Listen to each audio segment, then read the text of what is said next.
I am on the DL here with Brian Aspinall, and I'm saying that correctly, right? That's it. Yep. Well, and Brian, I've got to tell you, you're my first international guest. Amazing. Well, hello Amazing. from Canada. Hello from Canada. That narrows it down, right? Canada. That, Hey, I that said A. yay. So I expect to hear a lot of A's and a lot of Canadian isms, and I'll throw in some Texan stuff in the way, and then we'll just make all the stereotypes alive Yeah. and well. Well, we're at it then. I apologize for Justin Bieber, and you're welcome for Ryan Reynolds because they are both Canadian. We'll exchange and do our apologies later on Yeah. people from our country.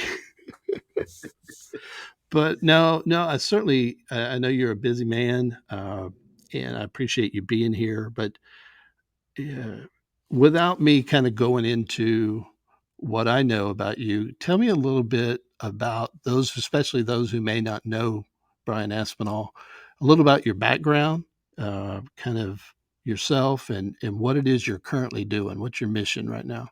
Yeah, totally. So this is my 16th year in education. Because of a high school teacher, I was a self-taught coder in the 90s. I ended up building a website for my high school, the very first website my high school ever had. That was sort of my claim to fame in the late 90s. And as a result of that school project, I studied computer science. So computer science is my undergrad. And when I graduated there, early 2000s, right after the Y2K debacle, it was one of those, do I head to Toronto? I live about 4 hours away from Toronto. So at the time, it was, do I head to Toronto and sort of chase the dot-com dream, or do I go back to the faculty of ed? My mom was a teacher. She taught ESL. My grandfather was also a teacher. So I always understood, the workload, but also the summers off and the other perks that come along with it too. So I decided I wasn't risky enough to head to the big cities. You can't. The cost of living in Toronto versus where I am is night and day. So I stayed, and I always thought I would be a high school computer science teacher. And where I'm from in the province of Ontario, we have an elementary union and a secondary union, and our and on the public side, the public education side. So we have a K to 8 union and we have a 9 to 12 union. And I got scooped up on the elementary side. And at the time, 16 years ago, believe it or not, it was hard to get a teaching job back then, and nothing like it That's is true. currently. Yeah, it was hard to get a teaching job. And it was all in who you knew, not really what you knew, so to speak. And I thought, okay, well, here I'm a male in elementary with a computer science math background who also wants to coach some sports. So I guess elementary is where I'm going to be. And I stayed because if you jumped to secondary, you would lose you lose your seniority. You don't lose your pay scale seniority, but you lose your staffing seniority. And about finally landing a permanent job, and then to go and pursue being an occasional, what we call supply teacher again, or substitute teacher again at high school, I stayed. And I found my niche in 7th grade and 8th grade. Just made most sense to my administrator to put Brian, the only male in the elementary school, at the end with the 13-year-olds, 14-year-olds. And the standardized testing happens here in grade 6 in our province. And so Okay. being able to have those middle school grades, they kind of leave you alone, right? You've got grade 7 and 8. You keep them out of the office, you keep them happy, and don't really care what you do with them, right? Get them ready for high school, Right. and the rest is history. So, as a result of that, we teach to our strengths. Computer science is something, coding is something I've always done. So, this is my 16th year of integrating computer science into elementary.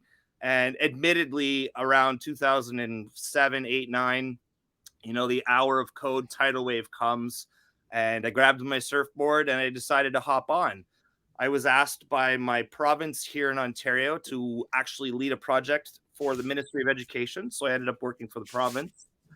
And as a result of that, I started doing consulting work for Microsoft Canada.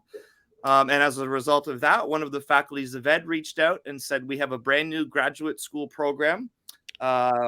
It's the first year cohort. Nobody's done it. Nobody's taken it before. And as a result, we don't actually have anybody qualified to teach it. Would you be interested in taking it? It's a 1 year online grad program, get your master's. It's Masters of Math in Professional Education, but there's an entire course on computational thinking, and we'd like for you to teach that course.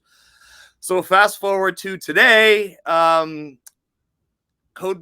EDU was formed as a result of the consulting opportunities that were coming, as a result of my passion project, that is to expose as many kids to computer science as possible, because like broccoli, they don't know if they like it until they try it. And if we don't expose coding to our 5-year-olds, we're doing them a disservice. So I resigned from my school district about 4.5 years ago to do the Codebreaker consulting, and I still teach higher ed at this semester 2 different faculties of education here.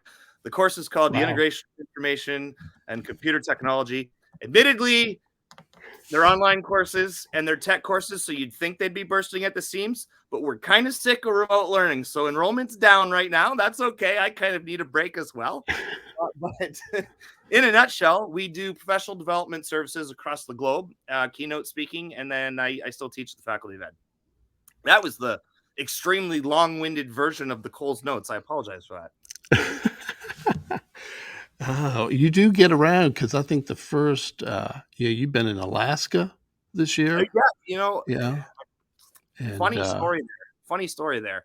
On March 12th, 2020, the day the world stopped, that was the day the NBA shut down. I was in Grand Rapids, Michigan with Joe Sanfilippo, and we were both doing a keynote at the McCall Conference, the Michigan Association of Computer Users and Learning. And the advisor, or the board, the board of the committee said, you need to go home. Like, the whole world just shut down, and you're Canadian, and you need to get across the border, because they're talking about closing the border. So I like to kid that Joe Sanfilippo and I sort of shut down the world, but ironically enough, wouldn't you know, he and I were the keynote speakers in Alaska. yes. It came full circle, and I made a joke to them and say, "Here we go again, 2020, part 2, 2022." But it went off without a hitch, and it was great. It was a great experience. I joked I was the hype man. He was the closer that made everybody cry. I was the hype man that made everybody dance at the beginning of the event. But it was great. We had a great time. Yeah, I had a chance to interview him at the, TCEA, which is our big conference, and one of the biggest in the country, Yeah. this last year, and, yeah, he's not short on energy, that's for sure. Oh my goodness, it was so fast. His keynote was hilarious, but you almost want to record it and slow it down. Yeah, yeah, well, I enjoyed watching your video, uh, footage of your travails and seeing the moose and walking the streets, at different times of day, and so you chronicled your journey quite well on that It, trip. Made me want to be there. I appreciate that. YouTube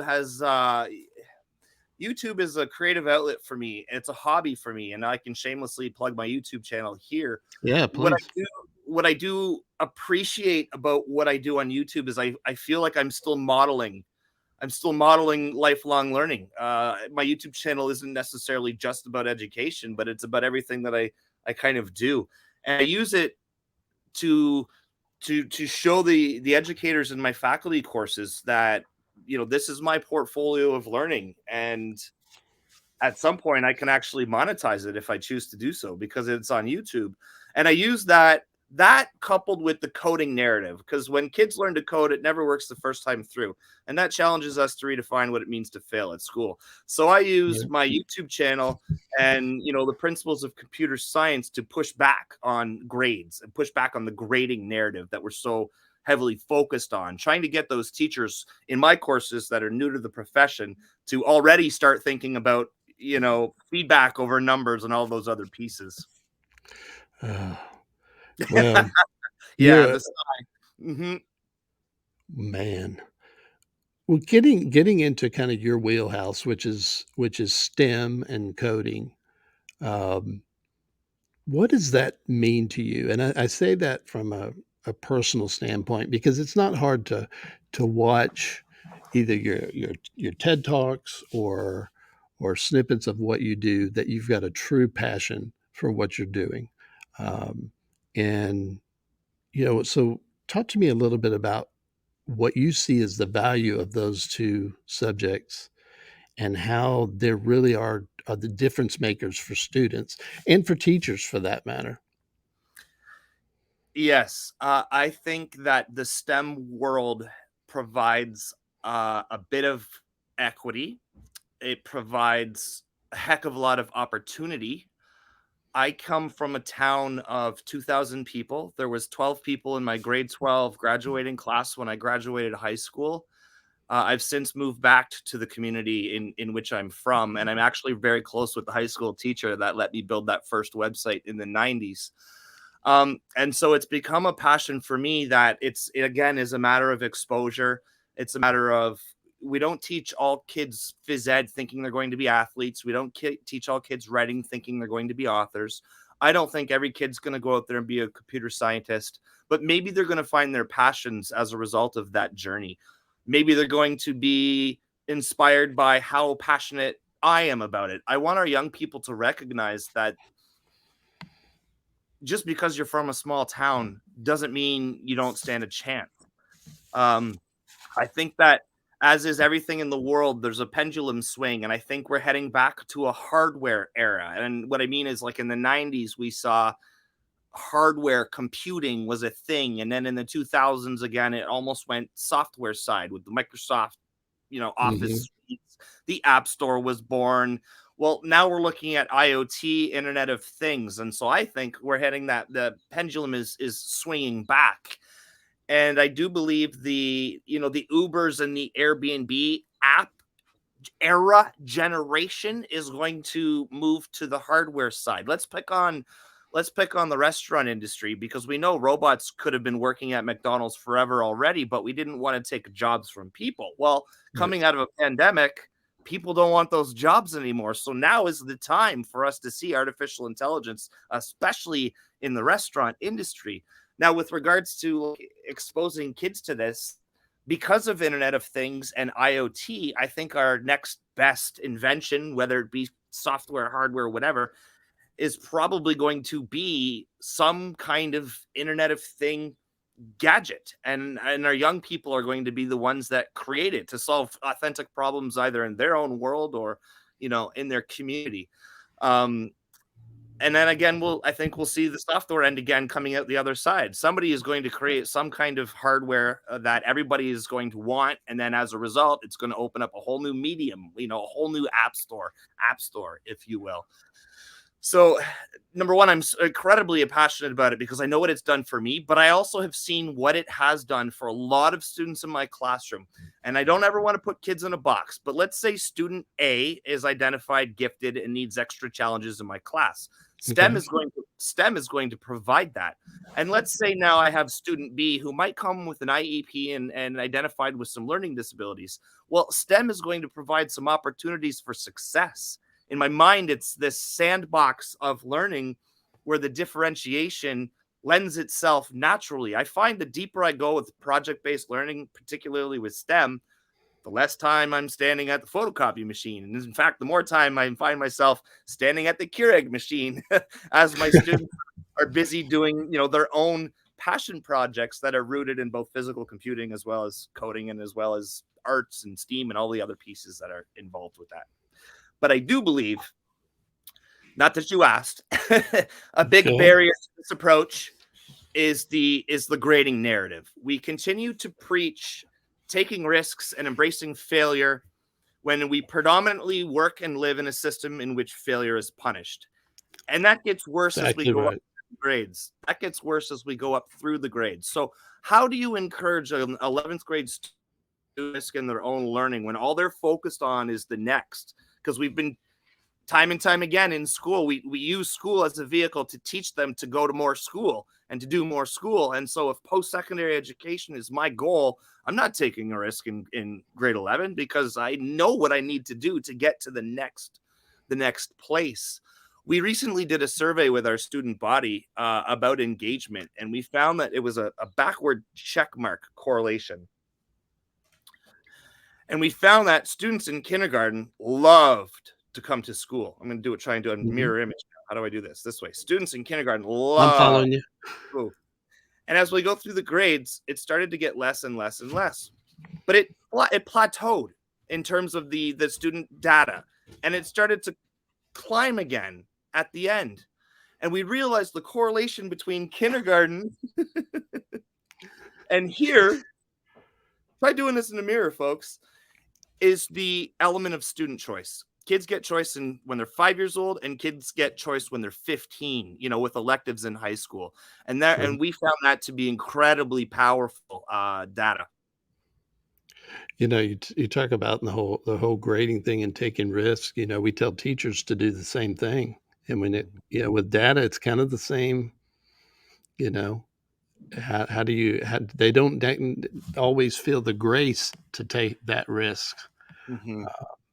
But there's something about project based learning, and I did Project Lead the Way for 3 years, from K through fifth grade, and learned a ton about who excelled, the different types of students that STEM, project based learning in this case, tapped into. The kids that had difficulty in regular ed classes excelled in some of these project based classes because their thinking fit exactly. And then some kids who excelled in the regular ed classroom had difficulty thinking out of the box. It was a real challenge for them. Um, but it reminds me of that. I think it was one of the last things you said in your what was it, 2016 TED Talk, Yep. uh, where you said basically we got to stop making kids conform to our world, and we've got to embrace and conform to embrace Yeah. theirs. And That year was a huge game changer for me. Shameless promotion. I was awarded the Canadian Prime Minister's Award, and they only give out 10 of those nationally. So to receive that as an educator and to be nominated by my colleagues was huge and humbling. yeah, quite an But honor. but the success from that year isn't that accolade. I had a grade 8 student with autism. Didn't want to do anything at school, obviously. Well, that's not entirely true. Didn't only wanted to do what that student wanted to do. And I would look at old report cards, and he would be hammered for not demonstrating initiative. So initiative is an actual skill that we report on our report cards. And I remember thinking to myself, that's not initiative, that's compliance. He's not doing what you want him to do. But look, he's always doing what he wants to do, and he's always learning. So let's redefine your definition of initiative. And his parents requested a meeting that year, and they said, okay, we have a progressive educator, techie guy, we have a principal who's on board to try new things. Can you just throw out the traditional school system for our child? He's going to high school next year, and we're afraid he's going to fall through the cracks and become another number. He's coming from an elementary school of 300 going to a high school of 2,000, and we're afraid that the guidance office isn't going to be able to provide the supports he needs. Is there something we can fix? How can we make him an independent learner in grade 8? You focus on his weaknesses at school, but he's going to pursue his strengths in life. He's Mhm. outsmarted you folks. He doesn't like going to French class. That's why he hits people, because he knows going to send him home. He's playing a better game of school than your A student sort of down the hall. And I realized then, because Dad said to me, you keep giving him C's and D's on his report card, but he's got a million pieces of Lego, and I can pull one at random, and he can tell me what kid it goes to. So, you're telling me he's not smart, and what I see at home is brilliance. There's a disconnect here. And that Lego piece blew my mind. Minecraft was huge in 2016, still, right? Yeah. Today, I thought, let's try this. I got him an iPad. I got him the Minecraft Pocket Edition, and he would not put the thing down, to the point where we wrote Minecraft as a tool for learning into his IEP. Do you call it IEP where you're from? Individual Yeah. Education Plan? Yep. So we wrote Minecraft into that IEP, and that was huge, because up to this point, all the IEPs for assistive technology were Dragon Naturally Speaking, or Google Read and Write, or whatever. Nobody had ever thought or done Minecraft in my school community, and it became his entire portfolio of learning. We just stepped back and thought, okay, if one Minecraft block is a cubic meter, we can now do all of his patterning in Minecraft world. We can do all of his surface area and volume in the Minecraft world. He can create habitats that he's studying in geography. He can create historical settings that he's learning about in history class, and he can do them all to scale using real world elements that are built into the game. Now, having just come out of grade 6 where they do STEM circuits here in Ontario, redstone is an element in Minecraft that you mine, that you have to accrue in order to use to create electricity and electric circuits. But there isn't like an infinite amount of it. You have to find it. So that became our financial literacy component, is using redstone as a currency. It just blew my mind, the possibilities. And his parents Amazing. were, it was a game changing year for me in terms of pedagogy, assessment, evaluation, student voice, student engagement, student empowerment, to the point where all of a sudden he's doing things in Minecraft we didn't ask him to do. And all of a sudden now I get to put excellent and E beside initiative on his report card and send him to high school with that IEP document that says the iPad and Minecraft are going to stay with him. And the high school supported it, and he was able to use the Minecraft on his exams, and the rest is history. It was a tremendous, tremendous success story, and kudos to his parents for coming to us. Kudos to my administrator for going, yeah, you know what? Where's the school going to come in and say we can't do this? Of course we're going to do this for this child. So Yeah. I have honestly 2 minutes of playing time of the game Minecraft to my name, but I was able to write a second book, Blockbreaker, about the entire Right. experience and the projects that he was able to do. So huge. I don't know how we No. got into that, but I love telling that story because it was a Well, tremendous success. it's because it's worth telling, and kudos to a lot of people in that. I mean, you started the ball rolling, um, but like you said, a lot of people were flexible, and a lot of people kinda dropped what was, "Hey, we've gotta work to where this student is," and you met that student. You truly met that student where they were, It's and like, eh, and we went from him hitting to avoid French class to maybe you could bring your iPad to French class, and maybe you could build um, a community, and on the signs in Minecraft, you're just going to write the words en français. Well, the French teacher is over the moon because she went from I can't even write a report card because he doesn't come to my French class to he's writing French in Minecraft on I mean, signs.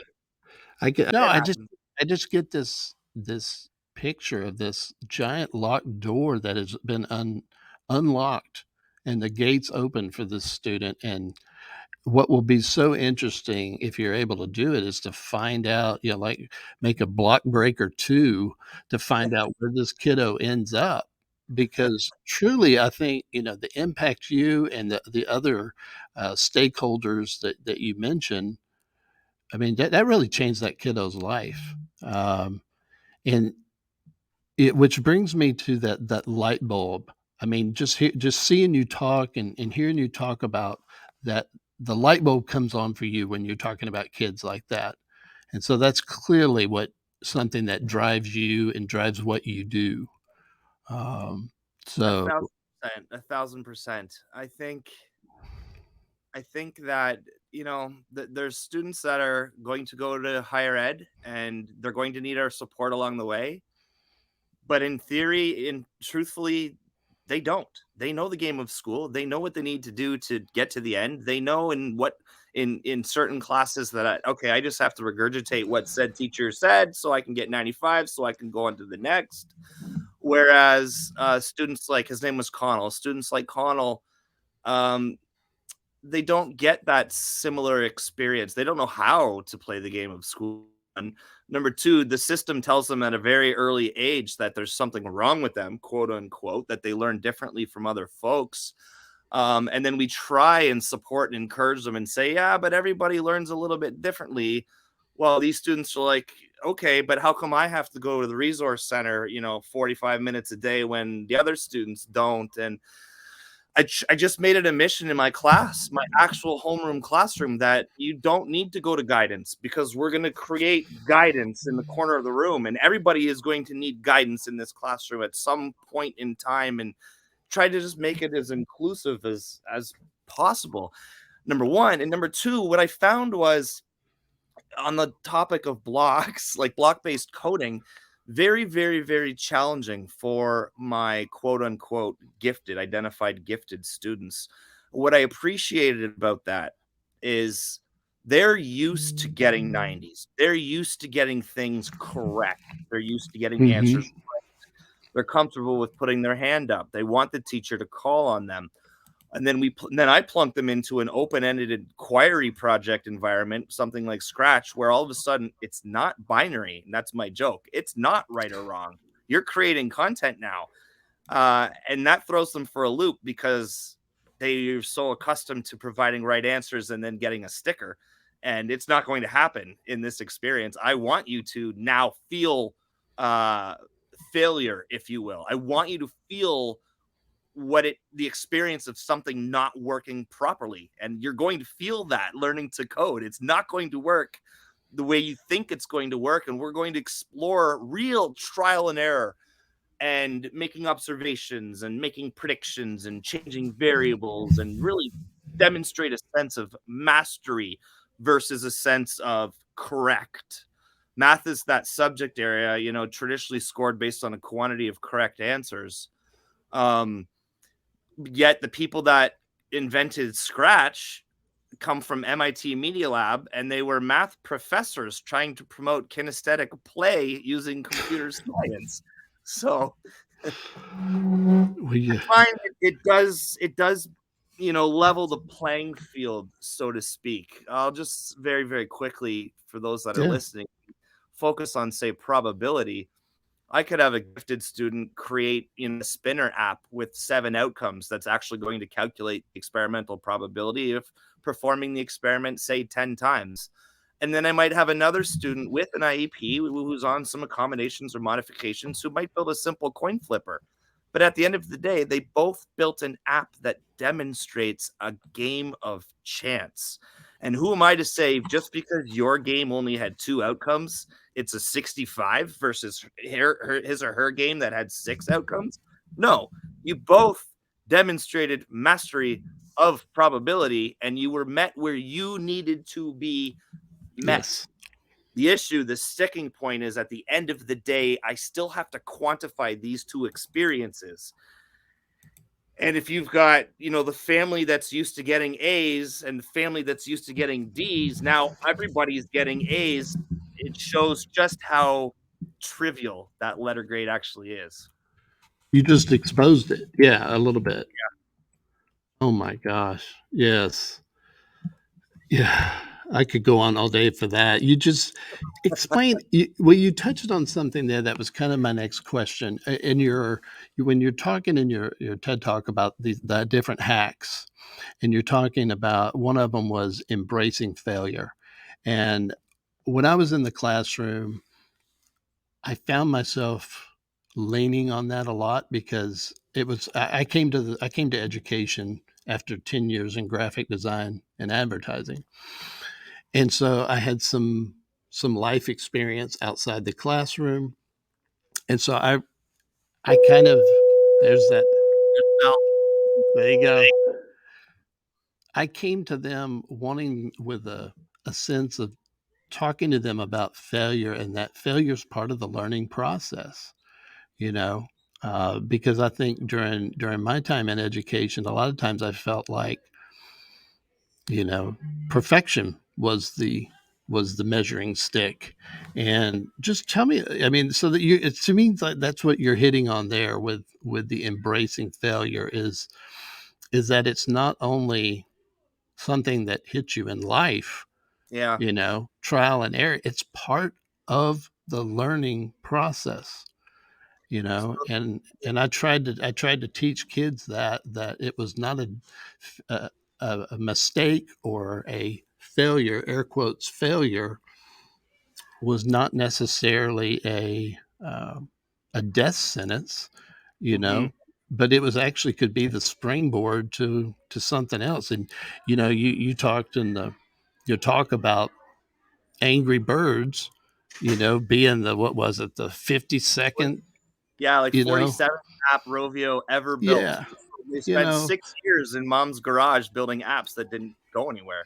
How Being critical though is that failure piece of working with kids on, not saying failure's great, because I think being a failure is has gotten the mistakes or failing at something has gotten a bad rap, if that's a, does that make sense?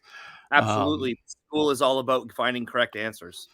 and that's, it's about finding correct answers. I never felt like I had room for a mistake when I was in school, and yeah, I started out with third graders, and I'm trying to teach these third graders who in Texas, they that's the first year they start taking standardized tests, and they're terrified, Yeah, us you too. know. And my first thing was to tell them,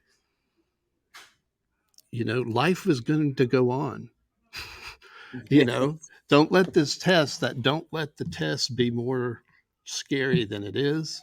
You Yeah, know, that you know what, whether you pass or fail, the sun will come up the next day. that's right. And I like to tell our students we don't judge Sidney Crosby's ability to play hockey by the results of one period or even just one game. So take a deep breath and go at it. One of the best jobs I had, but my most recent position, I was a Rotary math and phys ed teacher. So I had 100 and about 120 13-year olds, grade 7 and grade 8, and I taught them all gym and I taught them all math.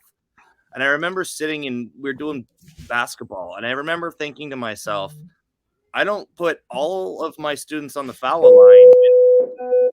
I don't put all my students on the foul line and grade them based on how many shots they could get out of 10, because every single one of them is going to fail.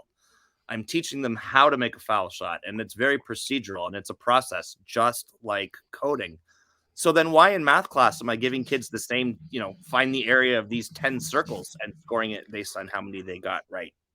In theory, those two things are almost identical, but yet in gym class, we don't do that at all. And then I got thinking about, I was giving bonus points to kids who came to class prepared because that's something I was taught. I'm like, I don't give kids bonus points in math if they show up with a protractor set. What is going on here? Where's the disconnect? And so I started to teach math through a phys ed lens. Everything is a process. Everything is a procedure, and we're going to get there, and we're going to play, and it's teamwork, and we're going to have fun, and it's collaborative, and there is no right or wrong. We have to stop looking at student work as if it's right or wrong and start looking at student work as if it's Yeah, that was a long one. that was a long one. Well, I mean, we could go on about that because I think that's applicable for, especially for students, but for all of us, about making mistakes. Um, and you know, and when we ease up on ourselves, you work better.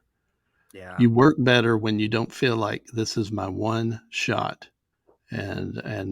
So you know, I appreciate you bringing that up in your talk and in the things you do, because my guess is, you know, that's a message you communicate quite clearly to when you're doing your talks and in your work with students. I mean, you talked about elementary kids and about kindergarten in particular. I'm blown away at what kindergarten and pre-K kids can do with things like project-based learning and blended learning, Yeah. because they don't have the the confines on them.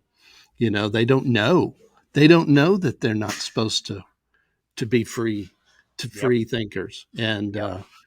you know, and so I had a former administrator who said, "Why do we even bother with grades in primary, like K through 3?" He said, if we never told a third grader they're a D student in math, maybe they'll enjoy math. What's everybody's thoughts on that? We all had this, debate about where grades are and this and that, but it's just so simple in nature, but yeah, so powerful at the same time that if you never tell a student they're a D in math, maybe they won't hate math.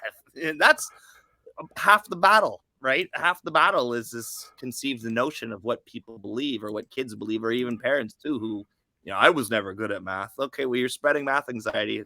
Don't do that. yeah, you know.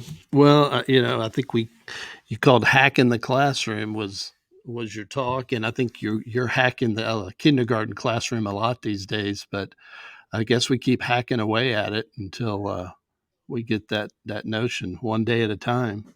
one Uh, day at a time. Admittedly, the hour of code movement for me and how hot computer science is right now, that's my foot in the door. But what I'm really passionate about is the assessment and evaluation reform. So when I get asked by districts to come and do some computer science consulting, I'm all over it. But be forewarned, we are going to have very lengthy conversations about grades and what it means to fail, because computer science content is one thing, but the way we currently assess and evaluate at school doesn't fit the mold of what computer science and project-based learning actually is. People want to pick on higher ed as the reason for grades. I interviewed to go to university in the 90s. Granted, my grades got me the interview, but the interview got me into the school. If I had to write an exam in computer science, it was open book. I wasn't expected to memorize syntax. I was expected to create solutions to authentic problems. And that was my higher ed experience. right. It was open book and project based learning. And that's 25 years ago. And now, yeah, like you said, it's to say it's hot is an understatement. Yeah. And so, I can't wait for my copy of your book. Your latest book, which is Awesome. when Thank passion meets project comes in. Uh, because that kind of tells your story. Um, that one. Yeah. So Codebreaker, my first book came out in 2017, Codebreaker, as a means to support what I was doing. I was being pulled in a right. million different directions out of my classroom, Microsoft, Ontario Ministry, Faculty of Ed. I thought, okay, there's clearly an opportunity here. People want to know what I've been doing. And everybody kept saying to me, it takes so long to write curriculum, like 5, maybe 10 years to write a curriculum document. We don't have that time. Can you create a resource that highlights how you do it in every subject area, including second grade health? How is it being brought in and not sort of a standalone subject? And so that's how Codebreaker, the book, came to be. And then Blockbreaker, the follow up about Minecraft, for sure. The latest one, When Passion Meets Project, is more of a timeless story from start to finish. It's what happened to me in high school, that a result of what a teacher made, decision a teacher made to take a chance on me, that led me into computer science, that led me to having this conversation with you right now. I This love it, brings us to conversations like this. And the reason I'm saying that is just you reached out to me as a result of the work that we've done. And it That's all right. goes back to, in my humble opinion, we're all going to find our own path anyway. But Mrs. Boudreau helped me, pushed me in the right direction sooner than later. I could have, with 12 kids in grade 12, 3 of them are getting in trouble with the law, 3 of them are going to higher ed, and 3 of them are just, you know what I mean? Like, I could have went anywhere in that small cohort, and she pushed me sort of in that right direction. And it reminds me that I tell teachers, you're not just the math teacher, you're not just the phys ed teacher, you're not just the French teacher. You can be the teacher just like Mrs. Boudreau that changed the world for little Brian Aspinall. Yeah, and Joe says that as well, Joe says that as well Isn't about that his. what he said? Yeah, he says, "You're not just," That's right. so I think it's important to remember that. So I'm glad you brought that up. Uh, Yeah. well, feedback for students. What's your thoughts on that? What is it and what should it be? That's a challenging one. So, as a computer science person, I've also been an app developer. When we talk about the narrative of failure, I created a few apps. I don't own them anymore. They've all been acquired by businesses across North America. But I built a feedback tool called Ed Metal, and metal was Mettle, and metal being the play on words of metal, like receiving a Right. badge. So it was a feedback system where we collectively as a class would choose the skills we're working on for the day or the week. Let's say we're working on initiative now. And it changed my anchor charts. It changed my learning goals that used to say, today we're going to learn how to find the area of a circle. No, today we're going to learn how to demonstrate initiative, period. And then the content was find the area of a circle. But we're always focusing on that quote unquote soft skill first. We're definitely going to do the content, but we're having conversations about initiative at the forefront. And so I created this app called Admetal. It doesn't exist anymore. It's been taken down by the person that bought it. Um, it it was a place for kids to highlight each other. So if we're having conversations in a school about initiative, and then I have a seventh grader who's like, "Oh, I just saw my friend demonstrate initiative," they could award them a medal, METTLE. Okay. And in theory, the idea was that the kids were almost going to write their own report cards. They're the ones that see what's going on. I'm the one at the front of the room that thinks I see what's going on, but the kids know. So why can't they talk about self-regulation on their lunch hour and give somebody else a badge if they see somebody demonstrating self-regulation on their lunch hour when I'm in the staff room or somewhere Right. else? Those are the real authentic collaborative experiences that our kids have. Long story short, that app I thought was going to be huge. It was the worst app of the four that I developed. It had zero traction. I don't know if it was too soon. It was about 8 years ago. Class Dojo had just started at the time too. So I thought Okay. I'm older version of Class Dojo. It's Class Dojo for middle school. Tanked. It absolutely tanked. I poured my heart and soul into that app, and it didn't go anywhere. And to this day, I don't know why. But on the conversation of failure, that was a fail by definition. That was a fail. I had an app, like Angry Birds prior that didn't go anywhere. So with regards to your question about student feedback, rubrics. Oh boy, when we check sections of a rubric, we are already quantifying work. And I don't understand that side of things because where I live in Ontario, we have rubrics that are 1, 2, 3, 4. And if a kid's Okay. consistently 4, what number on a report card? Because at the end of the day, I have to put a number between 80 and 100 on the report card. What number? 92, 81, 97? You got fours all year long, and somehow I have to turn that into a numerical value out of 100. That's just the nature of the system that we have here, and I've never understood it, to be quite frank.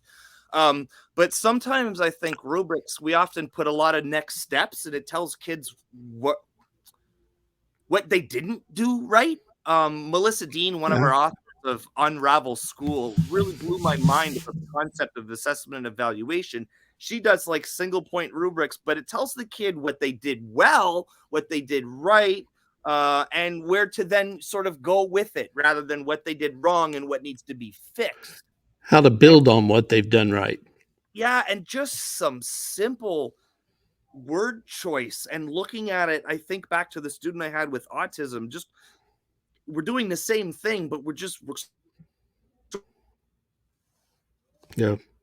doing well. What's working, and then where to go. We always want to focus on students' weaknesses at school, which of course we're trying to make well-rounded individuals. We're always pushing them to improve in areas that maybe they're not even interested in. And if we focus on the weaknesses, what are they focusing on? That's a And then we great. and then we wonder how they can't embrace failure. I That is mean, a absolutely 100% great point. Yep, yep. I find that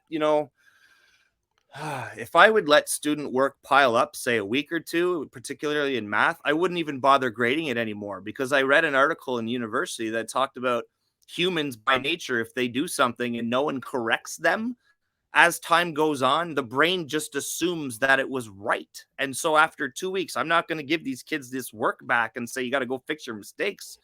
yeah. No, like it's real time feedback and typically You've gotta done. nip those misconceptions because you're exactly right. I remember in grad school watching this video, and they were talking to people that had just graduated from Harvard, very intelligent people, and they asked them to explain how the seasons change.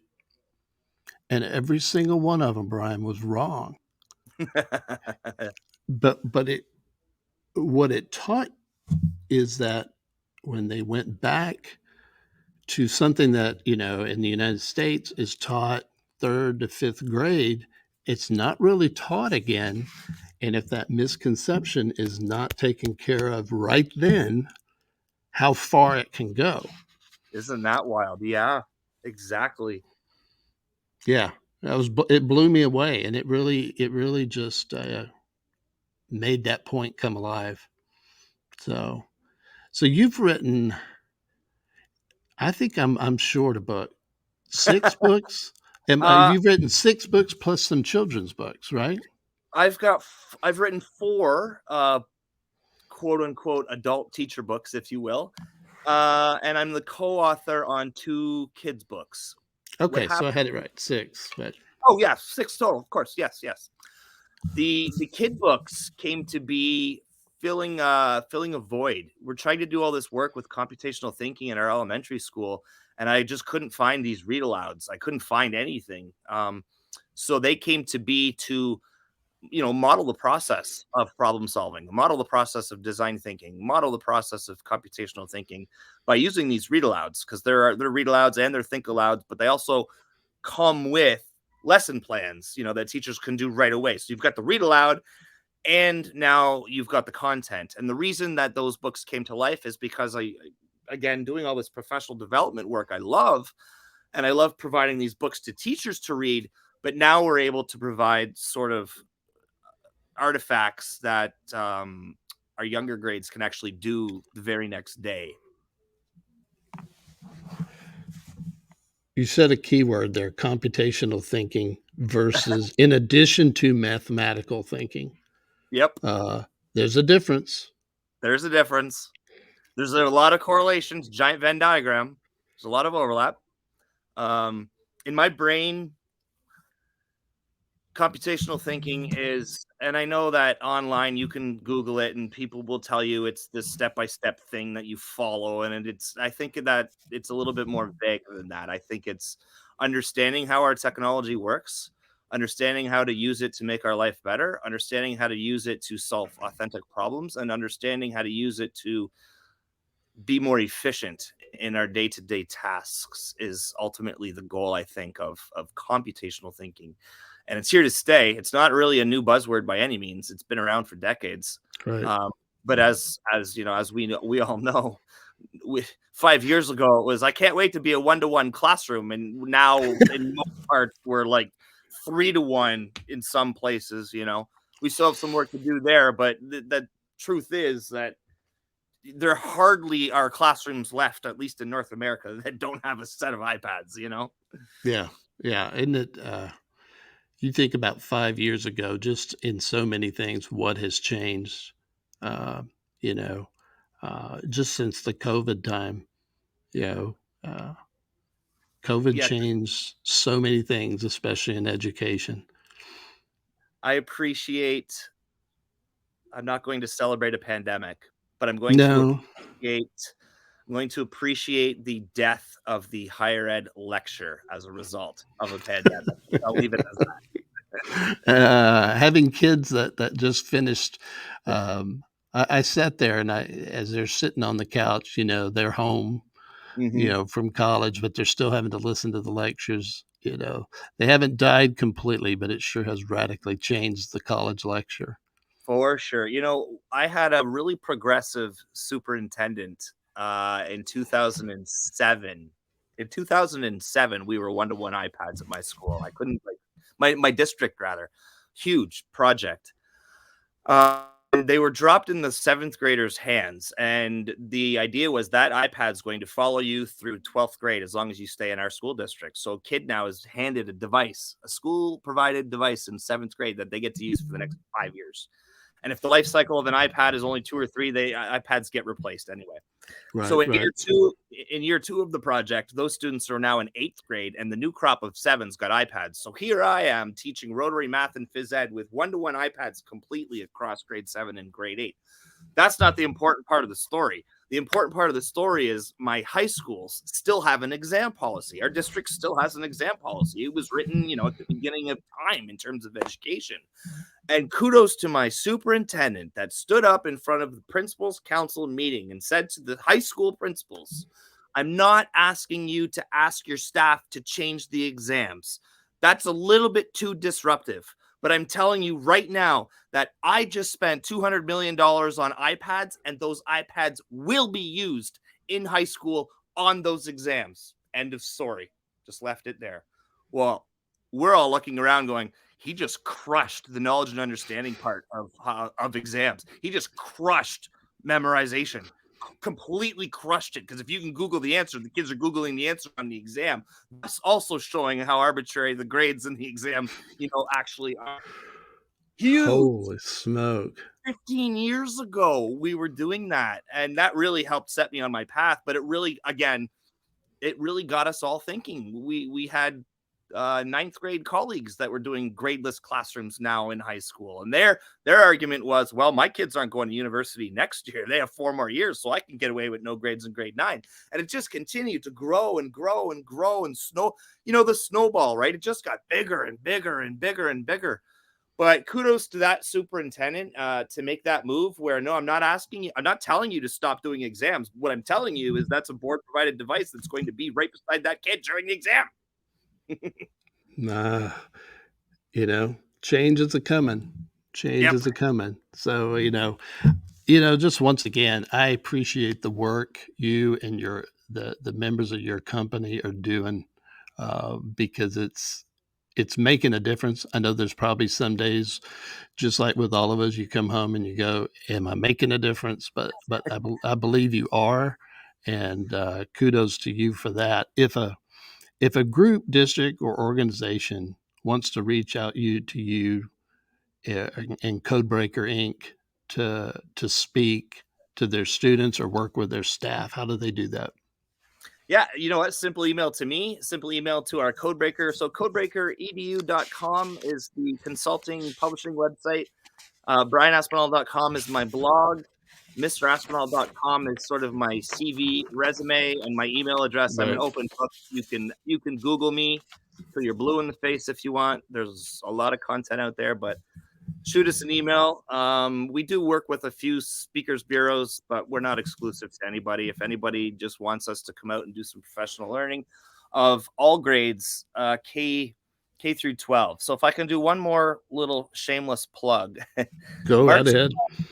March 12th, 2020, standing with Joe Sanfilippo, Grand Rapids, Michigan, and they said, "You need to go home."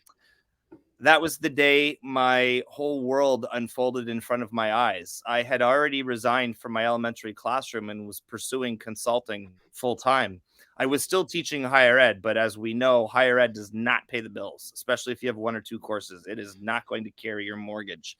So Friday, March 13th, my world stopped. I saw a year of consulting and speaking gigs go completely out the window overnight and thought, what the heck are we going to do? My wife's also an educator, and she was transitioning at the time to Codebreaker to come across and do the work that she does. She's a science teacher. March 14th, I got out of bed excited, and I thought, you know what? This is an opportunity. I can't look at this as failure. Can't look at this as what are we going to do? But look at it as for the foreseeable future, everybody is at home. And I have spent the last 5 or so years traveling across North America, working with educators who all have stories to tell. So March 14th, 2020 was the big pivot of Codebreaker, the brand itself, moving not just in consulting, but into the publishing space. I decided that day that I've been through this process. I've published books. I published 2 books with another publisher, and I understand how this process works. And I've met a lot of amazing educators out there who have amazing stories to tell. Maybe this pivot is amplifying my social media following to tell the stories that need to be heard because these people are doing what I'm doing just in their own tiny little community. But everybody needs to know. So on March 14th, I sent out an email to about 25 teachers and superintendents that I'd met over the years and said, you need to tell your story. And now is the time to do it. And wouldn't you know, we published 20 something books during lockdown. It was amazing. Wow. Amazing. And we're still going full speed ahead. It was an incredible pivot. Talk about editing a book written by editing 20 books written by 20 different superintendents is the best professional development I could have ever asked for while being grounded at home during lockdown. That is the truth. Yeah, So you might have been the busiest guy during the lockdown. sometimes the greatest PD is the teacher down the hall. And I just reached out to them and said, it's your turn. Let's put a book together. Let's do this. So If we just, yeah, and sometimes, yeah, it's not across the world. It is. It literally, sometimes the best advice, the best information is right down the hall. We just got to take the time to listen. That's it. Find the time. Well, Yep. and give them time. You know, half the time we're looking other places, and if we, like you said, you just reached out to your contacts. Sometimes it's right around the corner. Yep. Yeah, and who doesn't, Man, who doesn't want to get that email that says, "You know what? I should share my district's journey," because that superintendent now gets to highlight their staff and students in their community. And that's best for everybody wins when you start doing it under that model. So I like to say none of our books are based on any kind of research other than 30 years of education on the ground in someone's career. That's the research they're backed by, their stories. most valuable there is, right Yeah, there. Well, I don't know. I don't know if you have time to do some lightning round questions. I always end with the lightning round questions. Are sure. you Let's up go. for it? Are you up for it? Yep. Yep. Okay. Now you feel free to pass. I may ask for explanation, but most people do not pass. But what's your hidden talent, Brian What is Aspinall? my hidden talent? What is my I can't say coding, right? What is my hidden talent? No, that's not Uh so hidden. Smoking meat. Smoking meat. Okay. Smoking meat. Yeah, I Okay. did beef jerky yesterday. Oh, nice. Okay. You need to put more pictures of that out on Twitter and YouTube. So The give us YouTube video is coming live tomorrow of the beef jerky. okay. Yes. Okay. All right. Good deal. Cake or pie? Pie. Any kind? Any particular kind? Less sweet. Less I'm sweet. not I'm not Okay. a sweet person. I would have picked option C, which is chips. Okay. Okay. What's your favorite board game? Monopoly. I play it in real Yeah. life. Nice. Yeah. I think we all do at some point, huh? What never fails to make you laugh? Impractical Jokers, the TV show. Okay. You gotta laugh, man, right? You gotta laugh at something, even if it's yourself. What is one thing you wished you enjoyed more? Learning to play the guitar. Okay. You're good at this. All right. Can I think I know the answer to this next one, but we'll see. Cannonball in the pool or dip your toe in first? Hands down, Cannonball. I live on the lake, right off the dock, right out back here. Okay. Go YouTube big on or that go one home. too. YouTube on that one too. Beg forgiveness or ask permission? Beg forgiveness every time. That's the popular answer on that one. What are the 3 least likely words someone would use to describe you? Three least Least likely likely. So words. it's Whoa. I that one you hit a sore spot on that one. all right, we can come back to that one, or we can No, no, no, no. I've recently been called privileged, and that's a whole nother podcast conversation. I recognize that I present as a straight white male, and I know what that carries. Um, but that also doesn't define the work that we've done and how hard we've worked and where we've come from. Nothing was handed to me on a silver platter, if you will. okay. So we'll go with privileged. Um, what do you think is the key to living a good life? Stop trading time for money. Time is your most valuable currency. It's limited. Man, that's a good answer. I'll give you 10 Thanks. points. I'll give you 10 points on that. Who inspires you? Okay, quite a few people, predominantly musicians. I am currently inspired by the late great Chris Cornell. Um, I'm also inspired by some bizarre ones, like I'll say Kid Rock, and Kid Rock fan or not, he's just there's a work ethic to him. Put his political garbage and all that other stuff aside. He grew up like Eminem in Detroit, and I live at the Windsor Mhm. Detroit order. And so watching those two be success stories in my backyard inspires me to want to continue to push and find success stories in my life and education. All right. All right. The Aspinalls are having a party, and you've divvied out people are going to bring stuff, and you've assigned dessert to somebody. What's the lamest dessert someone could bring and try to pass off as a dessert? Oh, like store-bought butter tarts. What's a Doesn't butter? count. What's a butter tart? I don't know what a Uh, butter tart. oh my Yeah. God, it's probably okay. I'll say ketchup Well, chips. I'm not bringing it to your party. That's for sure. They're about yay big. They're like single serving pies. It's got like a crust underneath, and it's like Okay. raisin pecan in the middle. Butter tarts. Maybe it's a Canadian thing. Maybe it is. Just don't bring it. Don't bring it. I think we Well, have something similar. that's like, I don't know. That's like buying somebody a gift card for their birthday. Like, you're almost offensive now. It's store bought. Come on. Okay, I got you. What movie do you enjoy quoting the most? Oh boy, I enjoy quoting two. Almost Famous, Kate Hudson, came out about 2000, and the Rocky Horror Picture Show of 1975. Man, definitive. Definitive. What has been your favorite age so far? 40. That was just last year, right? I'm still 40. All right. So the best is you're living the best life right now. Living the best life, coming out of a pandemic. Consulting opportunities are coming back. It feels great to be outside. It feels great to work with students not wearing masks, feel in a room full of people and not staring at black screens. Yeah, this is the year. Okay. Great. Oh man. What is one thing you regret spending money on, but what item is worth spending more money on?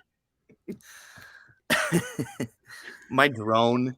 Uh, as a amateur wannabe YouTuber, my third drone actually arrived yesterday for some footage for tomorrow's video. The first drone, I crashed into a tree on first flight. I then asked for forgiveness and begged my wife to buy a second drone, which I proceeded to crash into a tree on its second flight. And as of yesterday, I said I can only recycle drone footage with snow so much. We're into like the plants are coming up now. Can I get a third drone? So, regret having to buy the same camera drone because I'm almost $2,000 invested into a $500 drone, 3 times plus tax.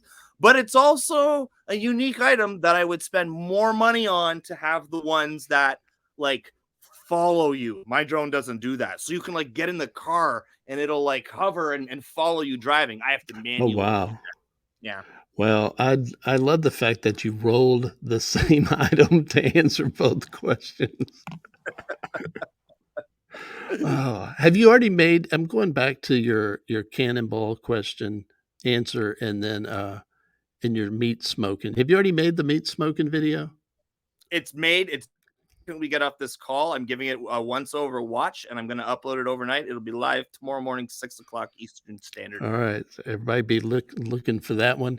And then when you make the cannonball video, I just ask for a shout out. That's all I ask. Okay, done. Oh, Brian Aspinall, thank you so much for your time. Great. You are a great guy, and you are doing some great work. And I would just say, if 40 is the best year so far, just keep it up and keep doing what you're doing because it's working and you're making a difference, and it's appreciated. No, I really, really, really, really, really appreciate it. With not doing a big deep dive on mental health, I did hit rock bottom around 2017, and it's been a journey to get to where we are now. So celebrating health and happiness at 40, it's the best I've ever felt in my life. I've been to the gym 5 days a week since 2022 started, so can only go up can only go up from here. I hope that somebody else is inspired by that and makes changes that need to be changed. Well, you've been on the DL, and maybe this is the highlight of the year so far. There you go. And I'll see everybody in Texas because I have to Yeah, go to what's his name? Franklin Smokehouse. I gotta go. never been to Franklin's. No, I just went to Good Company Barbecue in Houston, and yeah, you nice. gotta. This is the real stuff's down here. So, Yeah, yeah, I've heard. Well, I was supposed to be in Houston, but apparently COVID put a damper on that. So well, we need to get you back here. love to. Well, Brian, thank you very much. Thank you for having me.